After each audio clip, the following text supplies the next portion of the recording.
The Marvel Universe is full of unbelievably powerful cosmic beings. Beings like the original Beyonder. Introduced in the first Secret Wars in 1985, the one from Beyond was the most powerful being to ever appear in the Marvel Universe up to that point. His powers were out of the league of nearly everyone, as shown in Secret Wars 2, with few able to match him. That is part of the reason why the retcon of his origin from the Illuminati miniseries was so bad. The story revealed that the Beyonder was not an omnipotent being from beyond the universe at all, but actually some kind of mutant inhuman, which is supposed to be impossible. So, of course, that combination somehow gave him his amazing powers. It was ridiculous, made all the worse by the fact that Black Bolt knew the whole time. Luckily, this was retconned because of how much people hated it, but with Kamala Khan being revealed as a mutant inhuman, it kinda makes me wonder where Marvel will go with that. From the day of Lucas Bishop's debut in Uncanny X-Men, he was a good guy. Righteous,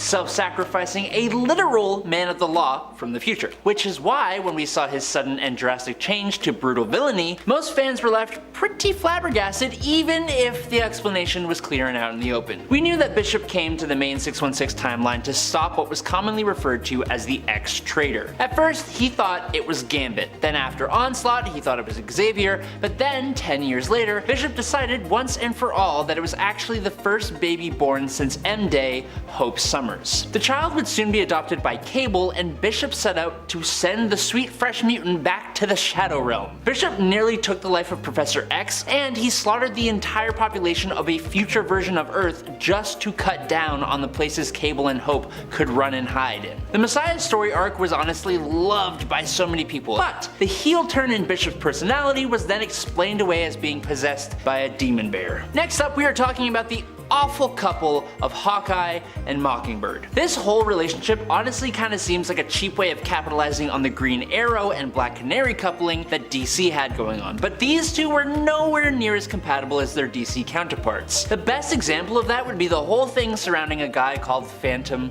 Rider. To sum it all up, Mockingbird is caught and physically mistreated by the Phantom Rider, and so in turn she eventually gets her revenge, taking the Rider's life. Hawkeye, instead of supporting his traumatized partner, is scared off by the fact that she took the life of her assailant, and he dumps her. It all got retconned. Now, the story changed so that Mockingbird actually consented to do the jiggy with Phantom Rider, which means she then took his life for seemingly no reason at all. Hawkeye just used the killing of Phantom Rider as the excuse to break up with her, when the real reason was because she had cheated. Sentry Fallen's Son is a comic that depicts the funeral for the Sentry after he was taken down by Thor during the Siege event. A whole bunch of superheroes are at his funeral. They're all giving their thoughts and prayers, saying nice things about the Sentry. Thor even goes and dances with Sentry's mom, which was super cute. And then we have Rogue. Rogue tries to say her piece at the funeral, and she talks about how she went for a long time without being able to touch somebody except for the Sentry, who was the only person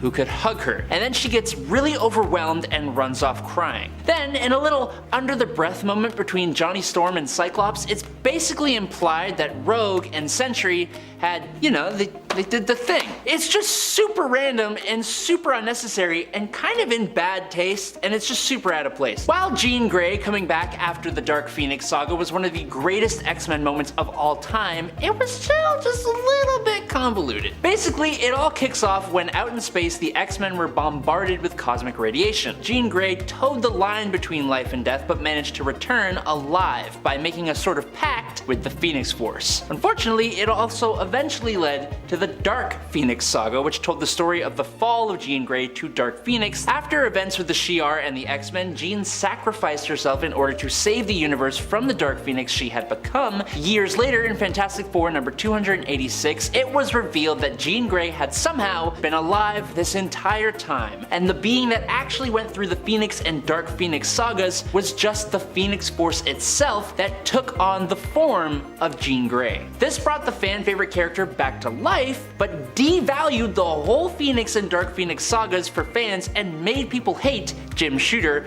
Marvel's editor-in-chief at the time. Over 1 million years ago, the early human mutant known as Firehair became the avatar of the Phoenix Force and nearly destroyed the entire planet. She began assembling a team of supernatural and mystical beings to protect humanity and Earth. The eventual team was made up of the Asgardian god Odin Borson, the demigod sorcerer Agamotto, Magneto, the Black Panther of the Panther Tribe, the woolly mammoth riding Ghost Rider, Iron Fist Fanfei, and a super smart caveman who wielded the Star Brand. Now after fighting some corrupted Celestials as well as time-traveling villains from the present like Thanos, multiple Doctor Dooms, and Mephisto, the team eventually disbanded. The only problem is that given the actual legit history of the Earth, it doesn't make any sense. Like, at all. It does not work. There's a Ghost Rider riding a woolly mammoth, so like you win some, you lose some, you know what I mean? During the Planet Hulk storyline, Bruce Banner was tricked by his supposed friends, all members of the Illuminati, and was sent to the planet of Sakaar, which he liberated then conquered. Then he mistakenly believed that a device set up by the Illuminati had laid low millions of his own people, including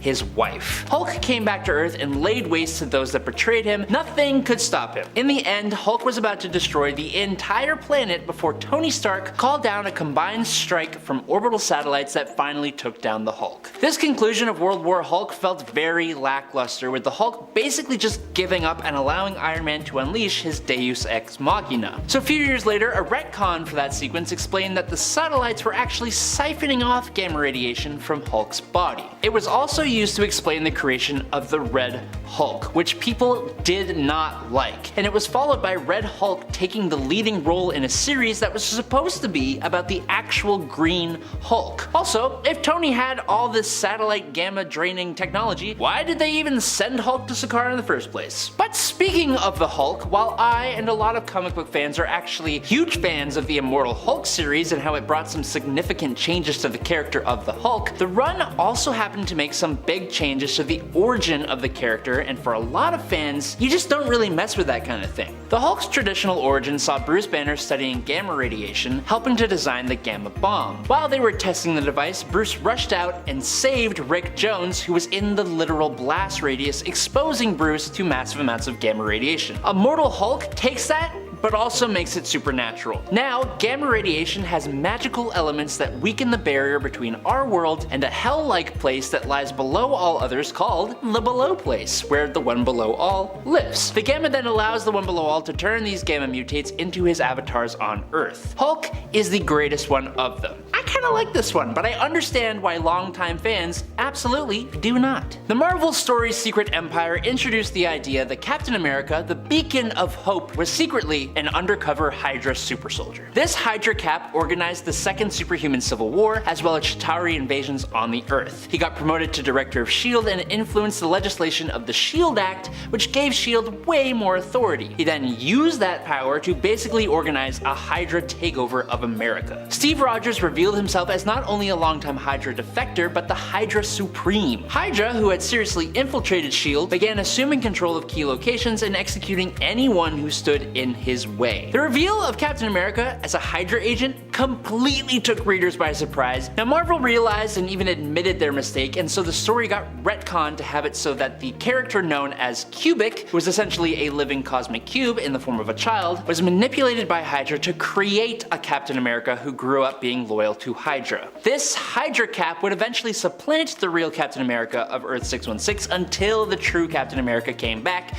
and beat the snot out of him. Next up, we're talking about Wolverine. One of Wolverine's main abilities is his incredible healing factor. It was so incredibly powerful that Wolverine seemed to be able to just brush off death like it was the common cold, and so Marvel had to start doing some talking. When Marvel decided that time had come to finally wipe out Wolverine for real this time, they needed a new explanation for how he managed to cheat death in the past, and so in Mark Guggenheim and Howard Chaykin's 2008 Wolverine run, it was revealed that Wolverine actually had in fact passed away before, many times, but each time he did, he also fought Lazair, the literal angel of death, for the right to come back to life. Wolverine discovered that his soul had also been damaged, and so he made a deal with Lazair himself to fix his soul, which had the added side effect that he would stay dead. Then came the death of Wolverine's story, and can you guess what happened? He came back to life again. Welcome to Retcons Anonymous. I have a confession to make.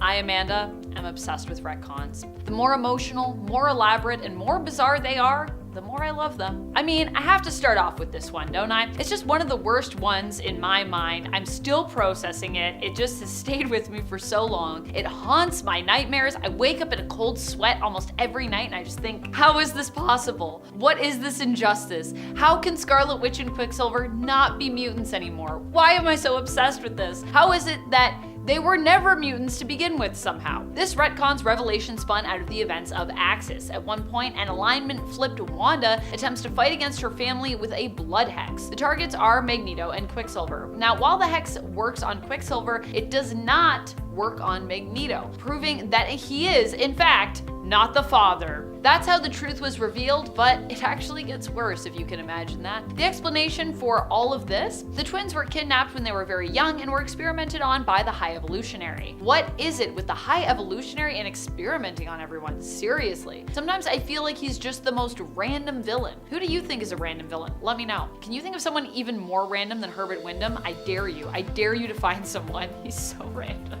The twins grow up with no memory of this due to their age at the time, and he attempts to hide his experiments by disguising them genetically as mutants before he lets them go for some reason. Why mutants? Why?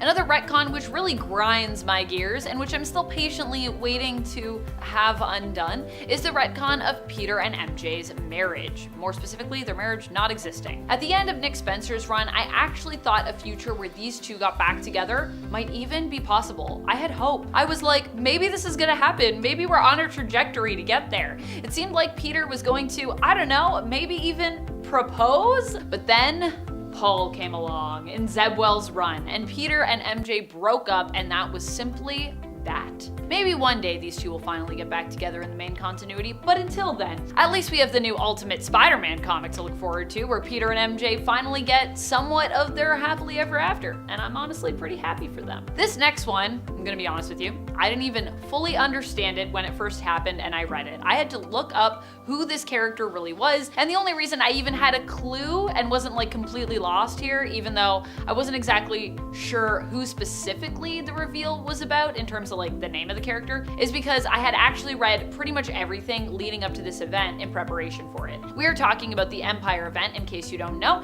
and the reveal that the Skrull Empress, Raquel, was still alive. Also, I don't know if I say her name right, but I say it like that, or I say it Raquel, because there's a lot of L's there. I'm not very good at pronouncing Skrull names, okay? Not only was Raquel still alive, but the retcon also allowed us to know that she was apparently the mastermind behind the whole Kree-Skrull alliance. She'd been working undercover ever since she died, or should I say, faked her death. The real story of what happened is Raquel pretended to perish on her homeworld, but instead basically just like teleported the heck out of there and left her daughter, Hulkling's mother, Princess Anel, and the rest of her homeworld to die. So yeah, if you were holding out hope that Raquel's survival meant that, you know, maybe Hulkling's, aka Emperor Dork VIII's mom was still around, sadly no. When it comes to my who is secretly a mutant bingo card, the X-Men's training area of the mansion, known as the Danger Room, was never on there for me. And yet, here we are. As we continued to learn more about how awful Professor X was, one of the main reveals we got in that department, one of the strongest cases against him, in terms of honestly how villainous he perhaps truly was all along, or could be, was the reveal that the Danger Room had actually long ago become sentient, a technological, basically based mutant of their own. Professor X senses this with his telepathic powers, but chooses not to acknowledge it and reveal it to his X-Men. I mean, he could have just, you know, set Danger free, apologized, maybe found some common ground, welcomed her even into the new fold of his team potentially, and just built a new room. He does, after all, have a lot of money through his family's inheritance, let's not forget. But no, he instead kept this a secret and waited until it blew up in his face. So this wasn't only a retcon that was shocking in regards to the reveal of Danger being sentient, but also in regards to Professor X being that level of a jerk. Honestly, Kitty was right. This next one involves a character who feels like he'd be the king of dramatic reveals. But even this one for him caught me off guard. We're talking about Mr. Sinister, and the retcon that he isn't actually Mr. Sinister, or rather, he isn't the original Mr. Sinister. Or that is to say, he isn't Nathaniel Essex, not the Nathaniel Essex. And initially we thought Nathaniel Essex was Mr. Sinister. Well, initially the retcon was that the original Nathaniel Essex died, the origin was later again retconned further, expanded upon, to reveal that Essex actually didn't die, but instead was one of the few versions of himself, of which Mr. Sinister was only one. Have you ever wondered why Sinister has that diamond on his head? That's because he is the diamond clone. There's also a spade, a heart, and a club. Each takes their symbol for the suits in a deck of cards, and each with their own evolutionary possibilities to explore. That was the mission they were given by Essex before he went away. Hence why Sinister's obsession is with mutant genetics. That was the intended purpose as dictated by Essex, who of course created him. When I heard about this next retcon, I was both elated and also honestly confused. That was my honest to goodness reaction. If you are familiar with the history of Nightcrawler's origin and the behind the scenes of it all, you know that Chris Claremont always intended for Nightcrawler to be the son of Mystique and her wife Destiny. Mystique, being a shapeshifter who can adopt any gender with assumed working parts, would mean that the two could actually have a child between them alone. However, the Comics Code Authority had other ideas, and Claremont wasn't even allowed to do more than kind of imply the long-term romantic relationship between Mystique and Destiny. It just wasn't a thing back then. We weren't allowed to do it. But then 2023 rolled around, a time when we have long been free of the CCA. Thank goodness. And guess what? We did it. At this point, Mystique and Destiny's marriage has also been firmly established in the canon, and Nightcrawler's origin also got a fresh rehaul as a result. If you're wondering how this is possible considering Azazel's confirmed involvement in Nightcrawler's origin, don't worry, it's possible. And if you want to check it out, you can read X-Men Origins Blue. Azazel still even remains a part of the story, to be honest. He's just not as much of a parental figure as we were led to believe, which honestly kind of makes sense given the way he has treated Nightcrawler in the past, attempting to use Kurt simply as a bridge to Earth so he could escape prison in the Brimstone dimension. Yeah, not winning any Father of the Year awards there. Speaking of villains, would you believe me if I told you that Iron Man was one? Yeah, I didn't either. But that is exactly what happened in the Crossing event. Certainly an event of all time. It was messy and foggy in terms of continuity and reasoning, and also had some very extremely 90s costumes. How was Tony Stark a villain here? Well, it's revealed that he has been a sleeper agent of Immortus, a version of Kang, for years, who ended up being activated. It's a wild time. You should check it out. I still can't believe this one happened. I'm still reeling from the revelations attached to it. This is a retcon that affected a long-standing mutant ally, Moira McTaggert. Initially, during the early Krakoan days, it was revealed that Moira was a mutant with reincarnation abilities. And because of this, she was still alive and also was one of the founders of the New Mutant Nation, coming together with Professor X and Magneto to build it. Initially, it seemed like this was because Moira believed in the mutant cause. After all, she was a mutant herself. But later, we learned that her resentment of her powers and her multiple reincarnations, constantly losing in her fight to protect mutants throughout her multiple lives, had basically driven her insane. And she was instead secretly plotting the mutants' destruction this whole time, with the creation of Krakoa even being part of her plan. After being depowered, she teamed up with Orcus and became one of mutantkind's greatest enemies, also becoming a cyborg. So you probably wouldn't even recognize her now. It's a crazy retcon. So many good folks were revealed to be villains, honestly, but this next revelation, however, is quite the doozy. It involved revealing that Captain America had been working for one of his greatest enemies, Hydra, all along. Yeah. Hail Hydra? I'm sorry, what? How did this happen? How did he even become a sleeper Hydra agent? Well, it turned out that this was actually retconned into existence by Kobik, a physical manifestation of the Cosmic Cube who was manipulated into changing Captain America's origin. In the end, Cap managed to still save the day after his former true self was freed from within the Cosmic Cube shards. The real Cap fought against his alternate version, and now Hydra Supreme, the Hydra Cap, and ultimately he won. So, handled. And finally, one of the worst retcons of all time, though fortunately it has been fixed, I'm happy to say. This retcon led us to believe that Gwen Stacy, Peter's first and in some fans' opinions truest love, actually had an affair with Spider-Man's greatest enemy, Norman Osborn, the Green Goblin, or at least one of his greatest enemies, I'd say. Their affair produced two offspring, twins. These twins were raised in secret apparently by Norman, led to believe that Spider-Man was their true father and that he was also responsible for the death of their mother. Neither of those things being true. Fortunately, a few years back, neither of these things being true. Alright, well, I mean, maybe he kind of had a hand in Gwen's death a little bit, but I don't think he's responsible for it necessarily. Fortunately, a few years back, we fixed this by making all of it a concocted falsehood that Harry, Norman's son, created to basically mess with his dad and get revenge on his father for mistreating him and undervaluing him. Wolverine is one of Marvel's most popular characters, and he also happens to be a character with a huge, confusing, interwoven past. And you know what that means? Retcons. For example, for pretty much as long as he has been around, save his very first outing when he fought the Hulk and the Wendigo, and that time that Marvel tried to say that he was descended from wolves, Wolverine has been a mutant. But that wasn't always the intention. Apparently, before they went the mutant route, Marvel had very nearly decided to make it so that Wolverine wasn't a mutant at all, but actually a super evolved Wolverine, like the literal animal. This would have been a result of the High Evolutionary, who has a thing for turning animals into animal people. Whether it was the original creator's idea or not to have Wolverine be an actual Wolverine is unsure, but the original creator did intend on having the High Evolutionary be involved in some capacity, and I am so glad that is not what happened. In our Marvel superheroes with powers we still don't understand, I talked about how Wolverine has a healing factor that had inexplicably gotten stronger and stronger. Well, it turns out that Marvel did indeed address this. In his first outing in Incredible Hulk number 181 from 1974, Wolverine didn't heal rapidly at all. Instead, he was so fast that the Hulk could barely even touch him. It was only in 1977's X-Men number 107 that his healing factor was established, but originally, it was nowhere near as powerful as it is today. It used to be that it took Wolverine weeks and even months sometimes to heal from major injuries, while the minor stuff would heal instantly. But starting in the 1990s, Wolverine's healing started ramping up and up and up until it was at the point that he healed from a nuclear incineration within literal minutes. Once people started to point out his inexplicable power boost, Wolverine explained this away by saying that his healing factor grew more efficient the more he used it. Boom.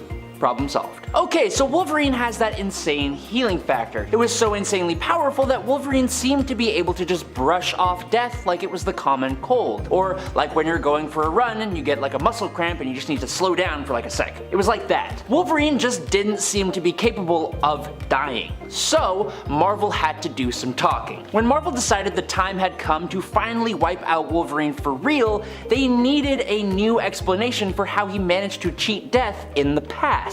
And so in Mark Guggenheim and Howard Chaykin's 2008 Wolverine run, it was revealed that Wolverine actually had, in fact, passed away before. Many times in the past, in fact. But each time he had, he also fought Loathe, the literal angel of death, for the right to come back to life. As part of that little revelation, Wolverine fighting angels, Wolverine discovered that his soul had also been damaged, and so he made a deal with Loathe himself to fix his soul, which had the added side effect that he would actually stay in the afterlife. Then came the death of Wolverine story, and can you guess what happened? Yeah, that's right. He still came back to life. Now Wolverine's past is going to be where about 90% of his retcons are focused. His past is so murky and wrapped up in memory wipes that even his real name comes into question. In Chris Claremont and John Byrne's Uncanny X-Men number 139 from 1990, it was revealed that Wolverine's real name was Logan, which is my favorite of his names, but crucially, he didn't say if it was his first name or his last name. Which is great because this became a critical point that other comics and writers could play with for their stories. Over time, throughout the comics, Wolverine had also been referred to by the name James from various different sources. It wasn't until New X-Men number 143 when a file in the Weapon X program listed his name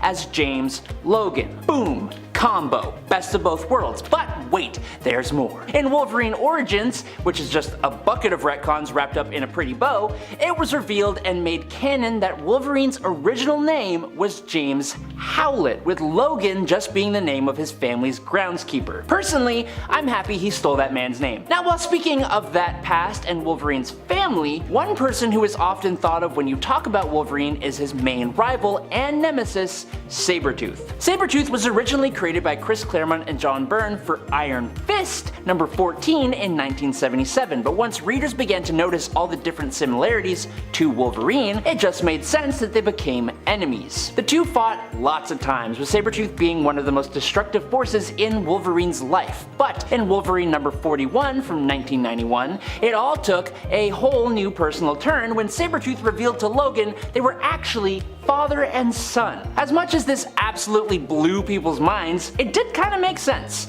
I mean, look at them. They look fairly similar, they have fairly similar powers and attributes, and Sabretooth is quite a bit older than Wolverine. But it really did not stick. Like, I'm talking in the very next issue, the whole thing was revealed as a lie by Nick Fury and S.H.I.E.L.D., who backed that up with DNA testing to prove that Wolverine definitely was not Sabretooth's son. Now, as a large chunk of fans may know, Wolverine became an official member of the X-Men in Giant Size X-Men Annual number 1 from 1975. Professor X had recruited Logan, or James, or whatever you want to call him, from the Canadian government following losing the original team of X-Men to the mutant island Krakoa. Wolverine has always been a bit of a lone wolf, but going against character, he agreed to team up with the other mutants. For anyone who found this grizzled short man's team up a bit odd, Daniel Way and Mike Diodado's Wolverine Origins number 29 in 2008 offers up a little bit of a change-a-roo. In the comic, Professor X reveals that Wolverine had been sent many years before their first meeting in Canada in order to wipe Professor X into the Shadow Realm. Xavier, being an incredibly powerful telepath, knew exactly what Wolverine was up to, so in seeing the potential of Wolverine as a weapon that he could use to aid his own efforts, Professor Xavier used his powers to completely erase Wolverine's memory and implant a psychic suggestion to become an X-Man, thus continuing a long line of Professor X actually being the worst. Now, one of the major defining moments of Wolverine's entire life was his abduction, brainwashing, reconditioning, and weaponization under the Weapon X program. But the very idea of Weapon X and what it even is has gone through a lot of changes. In 1975's Giant Size X-Men Annual number 1, Wolverine himself was codenamed Weapon X, but that changed in Wolverine number 50 from 1991, with Weapon X becoming the name of the super soldier program that experimented on him. Then, in New X-Men number 129 from 2002, an absolutely huge retcon came in the form of the X in Weapon X actually standing for the Roman numeral for 10, meaning that Wolverine was the 10th iteration of the project,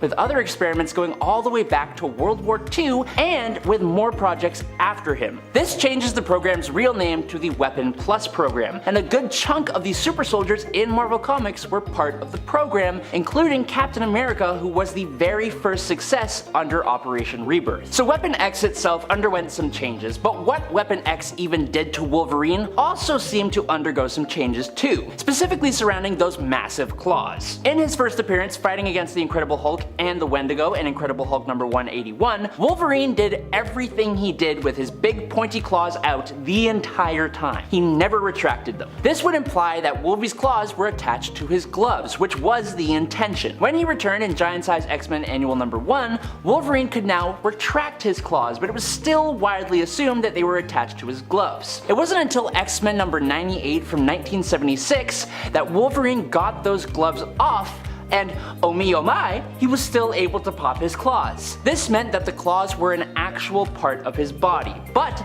it wasn't until X-Men Volume 2 number 25, after having the adamantium forcibly ripped out of his body by Magneto, that Wolverine came to learn that his claws were 1, actually made of bone and were just covered in adamantium, but 2, were in fact another part of his mutation alongside his healing factor and his senses. This fact was a large enough revelation to blow a hole in several Wolverine stories where he specifically talks about not having claws before getting involved with the Weapon X program, and it contradicts several actual comic book panels of Wolverine having his adamantium bonded to his skeleton, where it was heavily implied that the claws were implanted alongside everything else. Now, as we can see from any comic book ever, and also the rest of this list, Wolverine's life kinda sucked. It was so bad. he fought in countless wars, all of his significant others lost their lives, and he suffered some of the worst injuries ever. Wolverine seemingly had the worst luck, even worse than Spider-Man, or was it all just someone pulling the strings? In Jeff Loeb and Simone Bianchi's Wolverine number 50 from 2007, Wolverine started having dreams of a mysterious figure known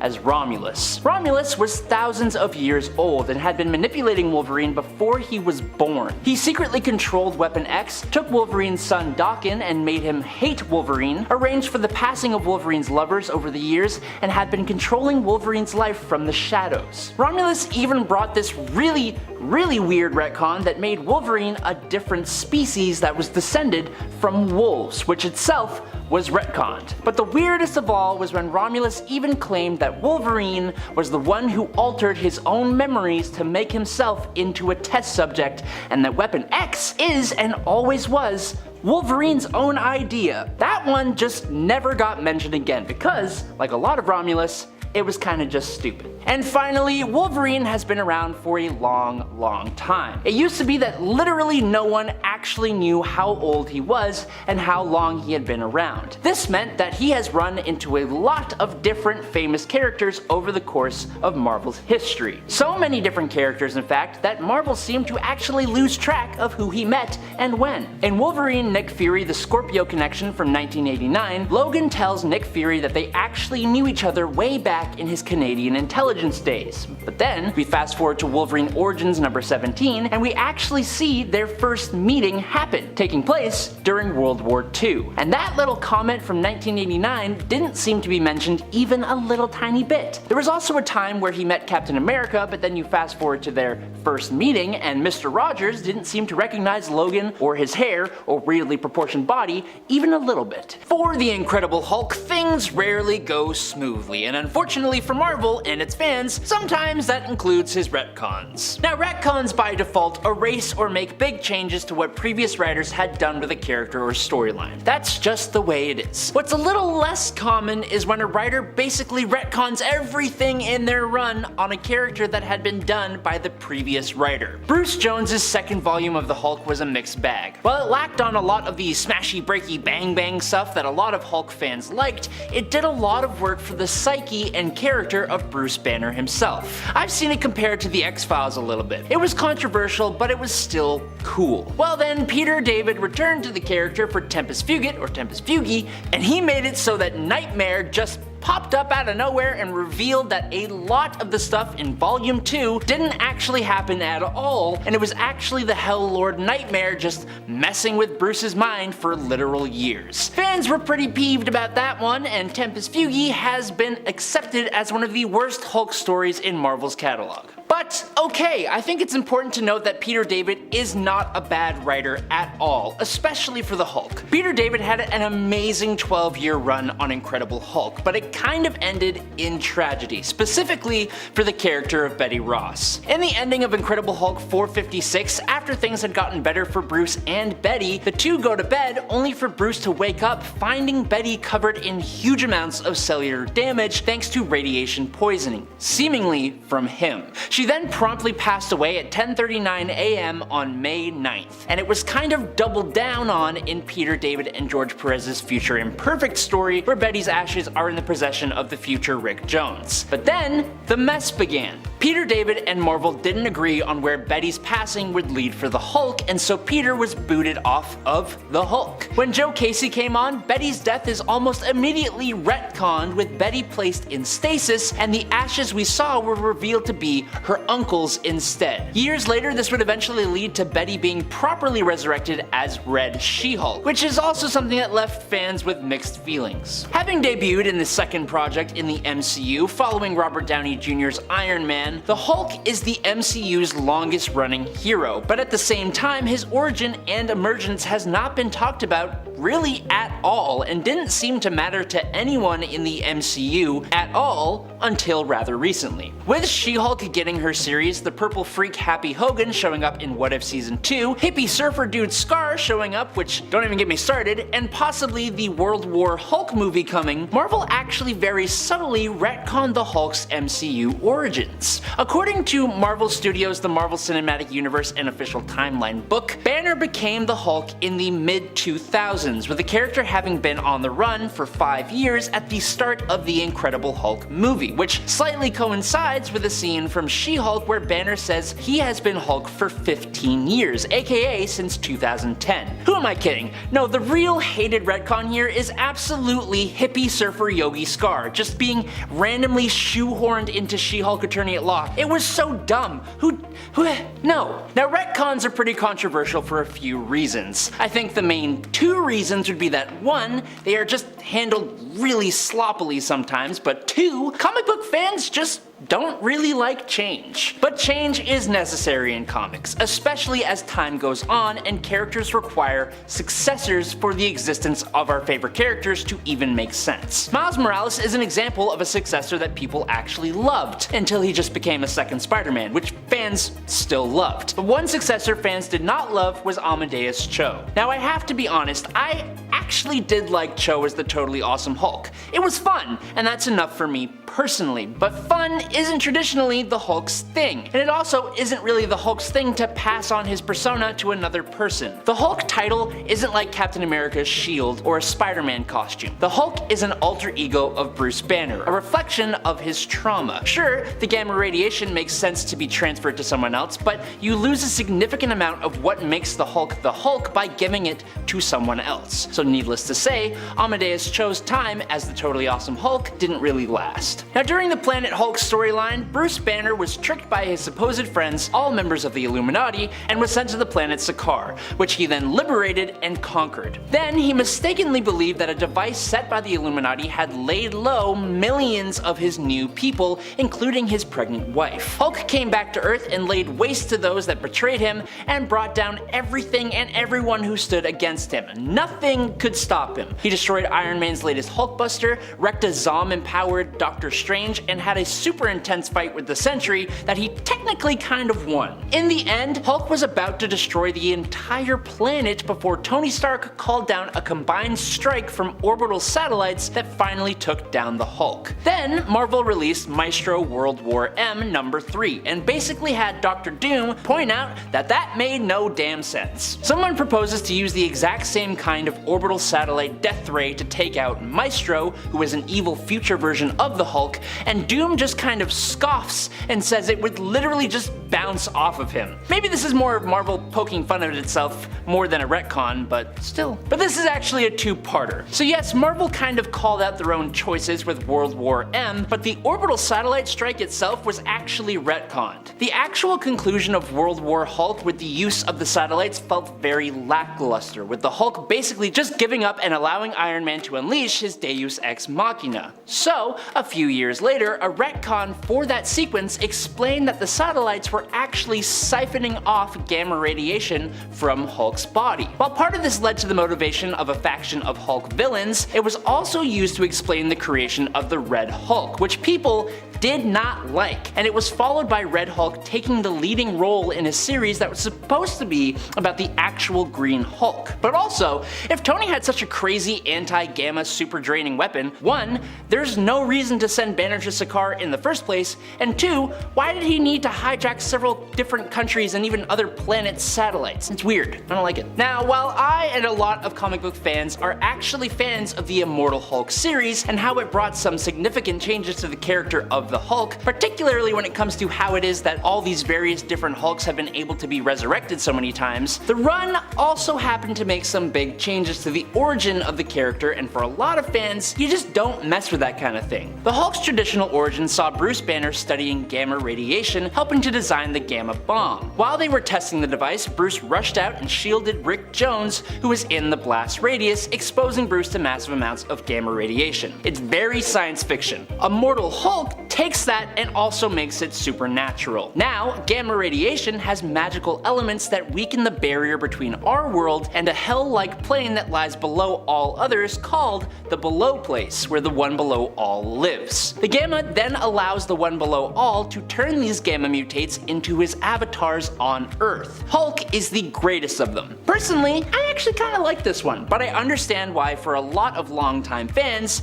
they do not. But if we are talking about hated changes to the Hulk's origin, we can 100% look at Original Sin, one of Marvel's most obvious retconning events. In Original Sin, Uatu the Watcher was found deceased on the moon, and then in each subsequent issue, secrets held by the Watcher are revealed that altered various different characters' histories, and led one step closer to the answer to who did the slaying of the Watcher. I'll leave you to find out what the other secrets were, but one of the biggest and most hated was the revelation that Tony Stark was largely responsible for the creation of the Hulk. Essentially, Tony had altered the construction of the original gamma device. Thanks to Tony weakening the concentration of the device, when the accident took place, Banner ended up surviving his exposure to the intense amounts of gamma instead of being completely vaporized by it. Fans did not like this, and it kinda makes me wonder how that compiles with the whole Immortal Hulk thing. I don't know. Now, I've talked about Immortal Hulk a few times. It is honestly a bit of a masterpiece. While some people obviously have issues with it, it is widely regarded as absolutely amazing. So how do you follow up something like that? People didn't exactly have high hopes for what came next and how it would measure up. That is until Donny Cates was slated to write it, with Ryan Ottley illustrating. Then people were excited to see what came next. So imagine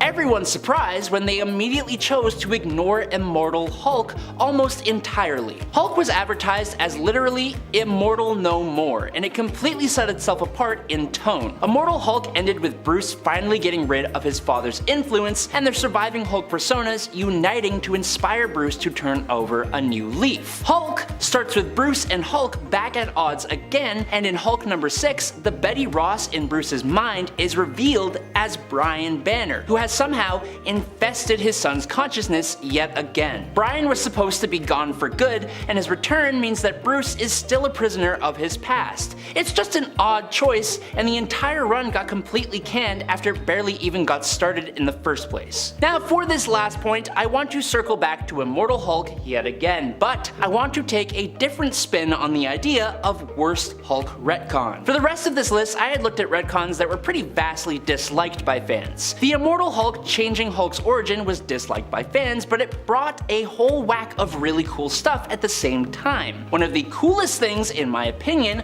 but one that is the worst because it's terrifying, is how bad things could have gotten for the entire universe if things went the way the One Below All wanted in Immortal Hulk. So the Hulk was retconned to be the avatar for the One Below All. In a possible alternate future, the One Below All would manage to take over the Hulk completely and turn him into a being of unfathomable power and destruction who would go on to destroy every known thing in the entire universe and consume the very essence of said universe. So that when the universe rebooted, the Hulk would end it all before it even started again. That destructive end could have been the Hulk's entire purpose for life, and was luckily prevented from happening thanks to some time shenanigans, but I kinda loved the entire thing. It was super interesting to me. Comic book retcons are a really interesting concept. They have the ability to be the coolest thing ever, or they have the ability to completely turn away an entire fan base and ruin entire characters and arcs. We're gonna talk about the best of both worlds. Starting with Avengers 1 million. Introduced in Marvel Legacy number 1 over 1 million years ago, the early human mutant known as Firehair became the avatar of the Phoenix Force and nearly destroyed the entire planet. Now, realizing that that's bad, and that she wasn't the only one capable of that level of power, she began assembling a team of supernatural and mystical beings to protect humanity and Earth. The eventual team was made up of the Asgardian god Odin Bor's son, the demigod sorcerer Agamotto, the Black Panther of the Panther tribe,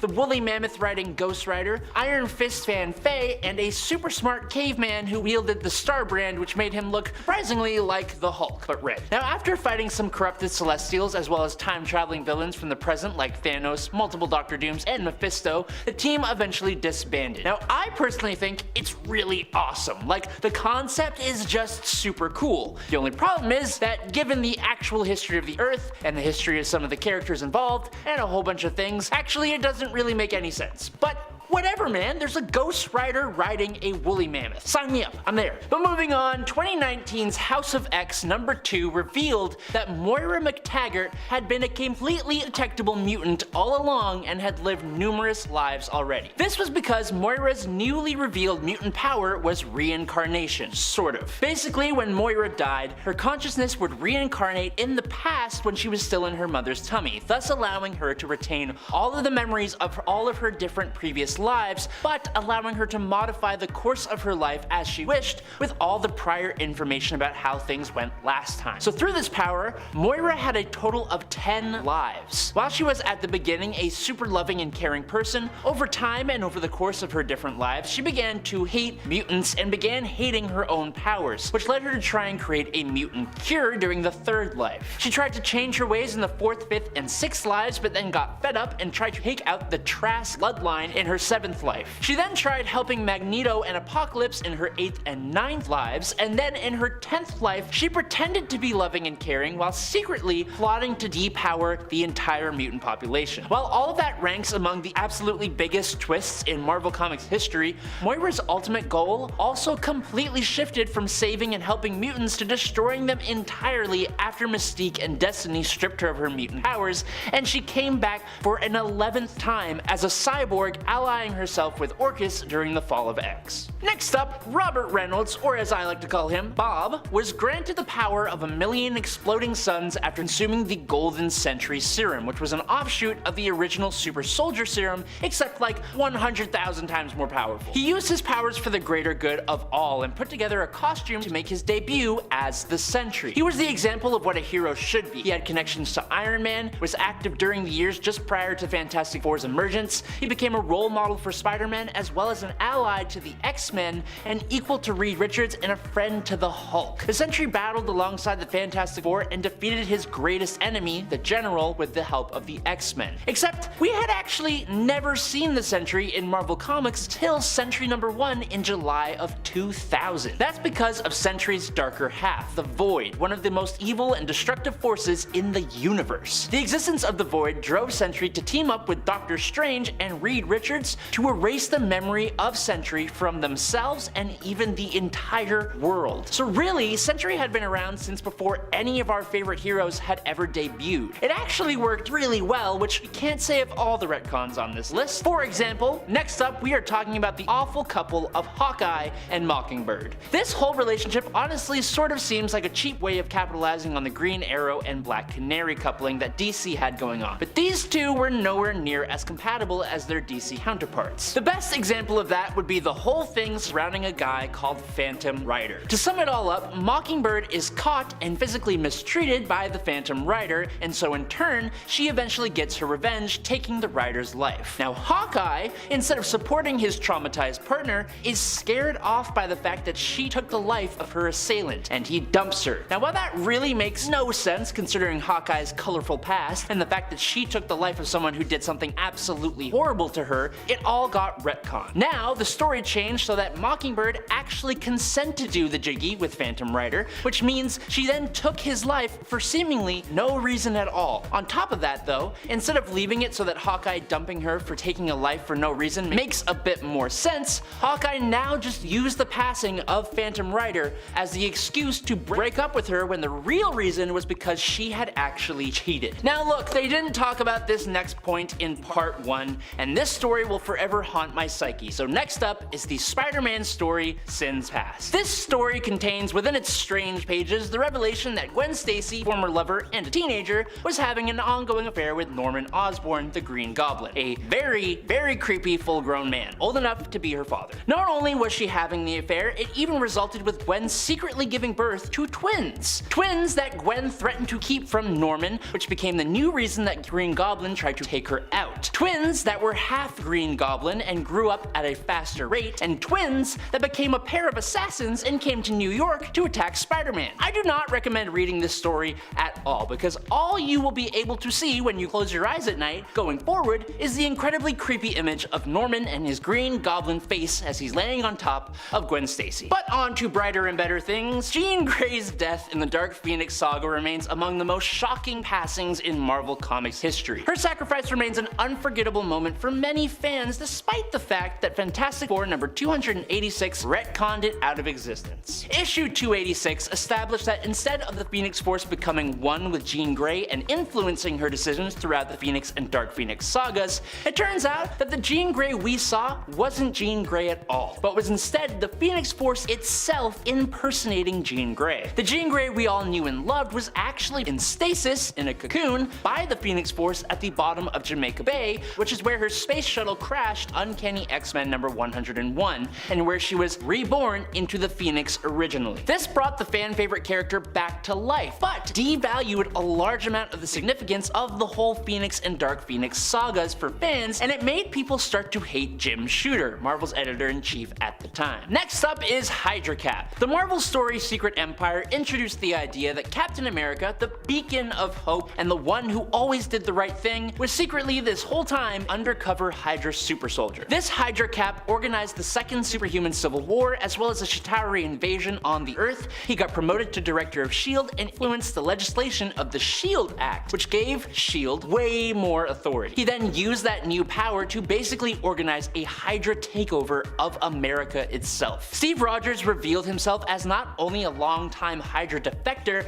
but the Hydra Supreme. He allied himself with a new Madam Hydra, took advantage of a global catastrophe to seize control over the world's governments, and helped Hydra make its move. Hydra, who had seriously infiltrated S.H.I.E.L.D. at the time, began assuming control of key locations and executing anyone who stood in their way. The reveal of Captain America as a longtime Hydra agent completely took readers by surprise and even a bit of anger. Marvel realized and even admitted to their mistake, and so the story got retconned to have it so that the character known as Cubic, who was essentially a living cosmic cube in the form of a child, was manipulated by Hydra to create a Captain America who grew up being loyal to Hydra. This Hydra Cap would eventually supplant the real Captain America of Earth 616 till the true Captain America came back and beat the snot out of him. Hydra Cap then became an actually really good villain, and Marvel has actually found a way to use the Hydra Cap again, with him recently returning under the guise of Captain Krakoa in the Fall of X storyline. But speaking of mutants, in Giant Size X-Men number 1, Charles Xavier puts together a brand new team thanks to the fact that his original X group was being held captive by the living island Krakoa. However, we later learn that this new team wasn't the only one, cause Professor X already sent another new squad of X-Men to save his original team,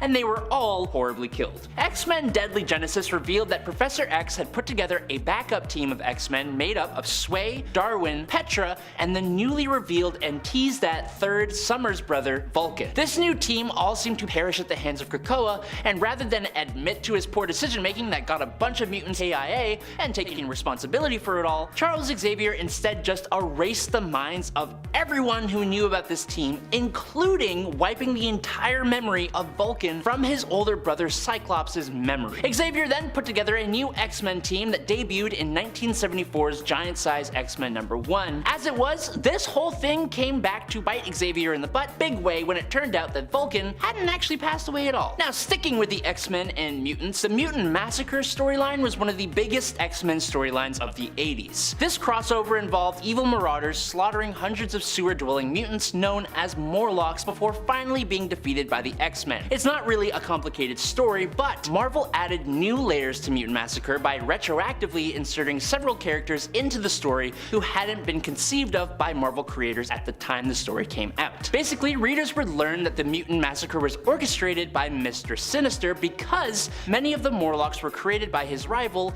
Dark Beast. Sinister felt his own work was being perverted by Dark Beast, and more than that, it was revealed that Gambit was hired to lead the Marauders straight to their prey. Despite his remorse though, that revelation severely damaged Gambit's reputation as an X-Man. And last up for today, for the longest time, Bucky Barnes was one of the few comic book characters that appeared would actually remain deceased alongside Captain Marvel of the Kree. Initially believed to have perished on a mission alongside Captain America, crashing while on an experimental rocket while Cap himself went plunging into the depths and got frozen into a popsicle with a squishy center. But Bucky was in actuality captured and subjected to intense brainwashing by the USSR. When Marvel relaunched the Captain Marvel comics in 2004 under Ed Brubaker and Steve Epting, they brought in the Winter Soldier, one of the deadliest assassins in the Marvel universe, capable of going toe-to-toe with Captain America himself. And it wasn't long before Cap came to the horrified realization that his new enemy was none other than his former sidekick. Bucky's time as a ruthless brainwashed assassin was colored by dark deeds and pretty chilling action. He came into contact with tons of characters like Nick Fury or Black Widow, who he helped train, and he even ended the life of Wolverine's wife, Itsu. This dark past would haunt him for a very long time after he returned to the side of the heroes. Now, while Bucky has rejoined the ranks of heroes, the shadow of his time as the Winter Soldier just continues to cast a long, pretty haunting presence over his character. At best, retcons can fix inconsistencies and bad storytelling in comics. At worst, retcons can create inconsistencies and lead to bad storytelling in comics. Unfortunately, these are some of those. As many of you probably know, Marvel seems to love doing this thing where they make you believe a character is a mutant for a very long time and then one day just randomly establish that they aren't and that they never were. Almost every time this happens, people hate it. Wolverine's Lupine era is another great example. Wolverine has been around forever and has been a mutant basically for as long as we've had him. That all changed in 2007 around issue 50 of Wolverine Volume 3. Well, for a little while there, Wolverine was a Lupine, a human descended from wolves. Wolverine was told this by ancient evil Romulus and didn't take it well. I guess the good news is neither did fans. This retcon was received so poorly, Marvel did a double retcon to essentially fix it.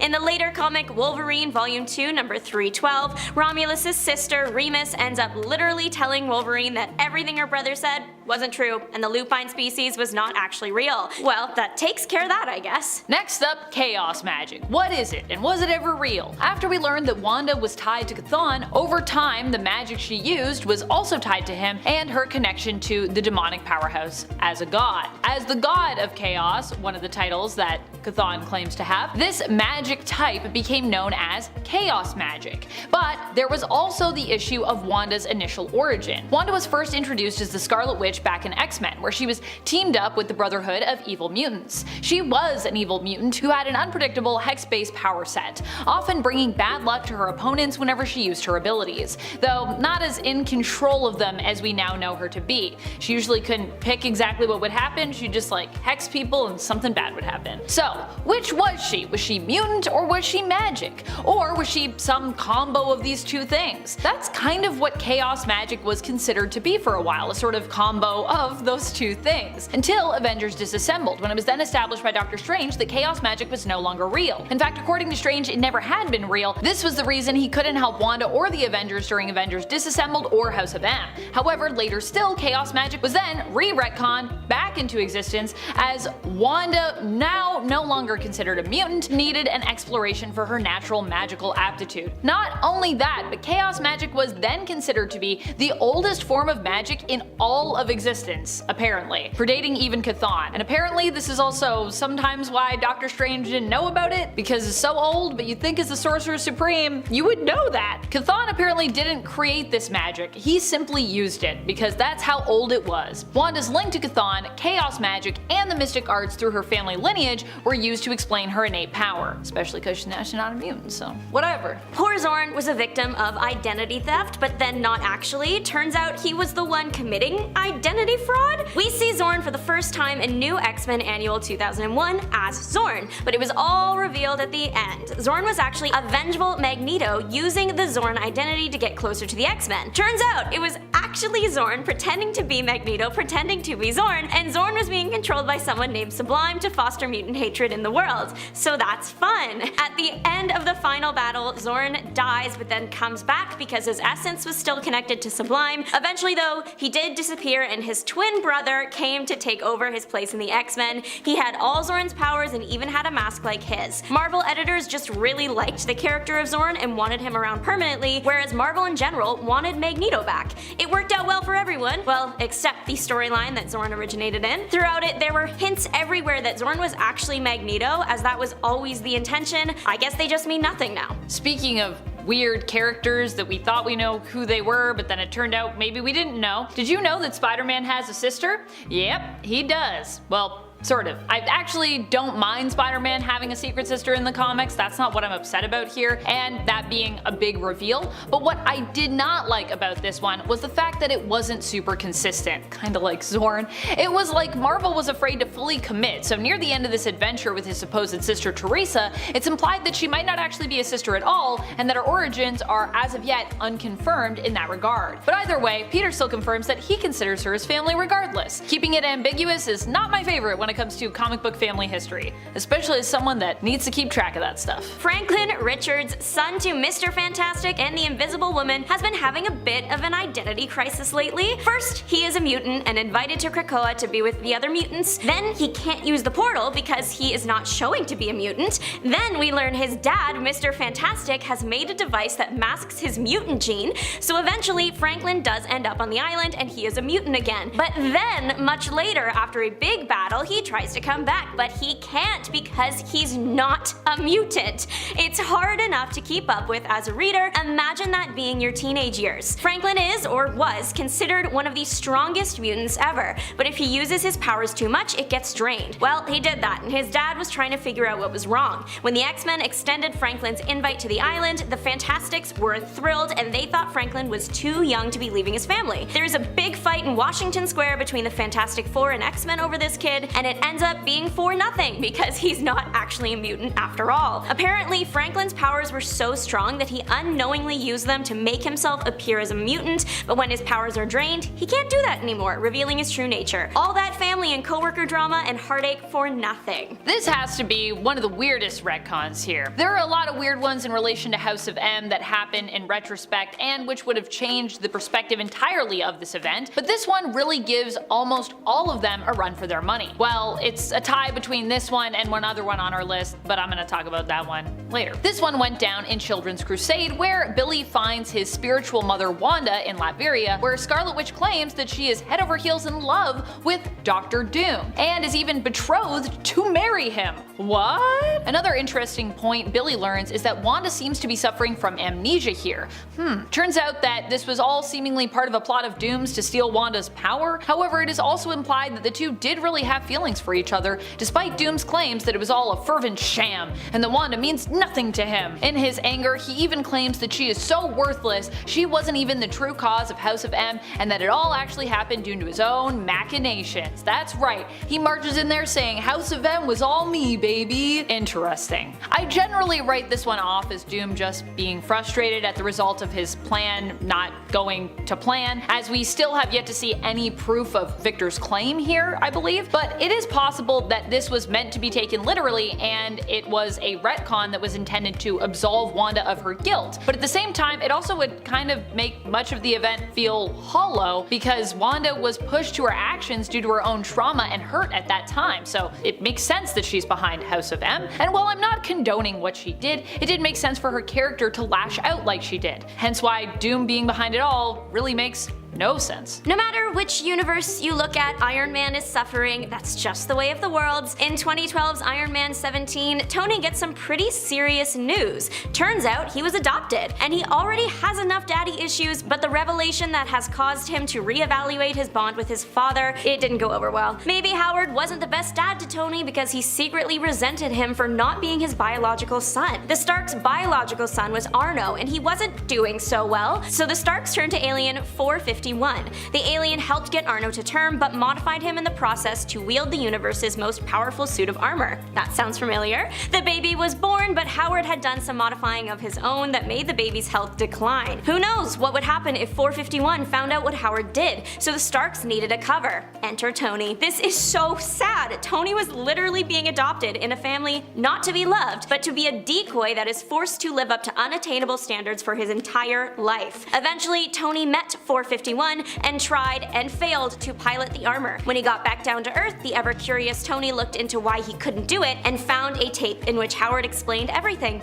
Marvel, give Tony a break challenge level impossible. What's interesting about a lot of retcons is that they are usually implemented by writers or creative teams who are different from the ones who established the initial canon for a character, which honestly makes sense. These are new creatives who either might not be aware of the established canon, might not like it, or might just want to change it up because they want to shake things up and have like a new vision for a character or just established lore. But this isn't always the case. Like with Genesis and her alter ego, the demonic entity Annihilation, during Ten of Swords. Genesis was revealed to be the retcon wife of Apocalypse, who also happened to be the one under the Mask of Annihilation, or the Helm of Annihilation, possessed by the demonic Amenthi entity. However, by the end of Ten of Swords, we'd actually saved Genesis from her possession, with Saturnine transforming the Helm of Annihilation into a staff. The whole purpose of Saturnine doing this was to zap Annihilation's power somewhat, making it easier for the wielder to dominate and control this power instead of Annihilation possessing the wielder. This way, Genesis and the Iraqi mutants would have complete control over the Amenthi army without being possessed.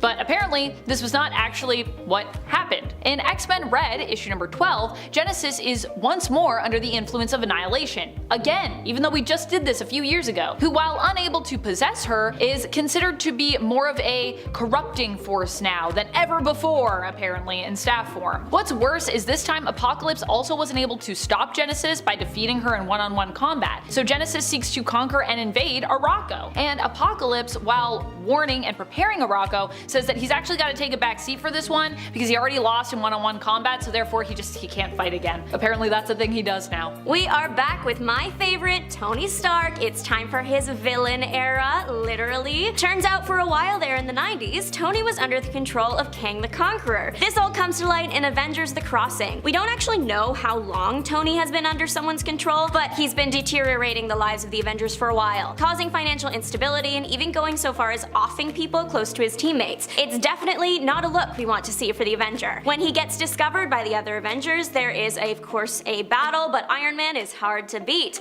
What do the Avengers do? They travel back in time and they get another Tony. Teenage Tony inspires evil Tony to become good again, and evil Tony sacrifices himself to save the day, becoming a hero again. This retcon already messed with Tony's character, but now it means that Tony is just really young for a while, until it's eventually, thankfully, fixed when all the Avengers died and then were revived by someone we have already seen, Mr. Franklin Richards, but specifically the version of him that Franklin knew best, meaning older Tony, but he's a good guy again. Most fans dislike this retcon for what it did to Iron Man, but it was also just confusing. Later on, Kang even confirmed that he was just trying to create confusion. Mission accomplished, dude. Speaking of things that are confusing, especially in the modern light of day, this is the retcon that is tied for worst in the wake of the House of M aftermath. If you know me, you can guess what I'm about to say next. Say it with me. Scarlet Witch and Quicksilver are no longer mutants. What? Why? And how?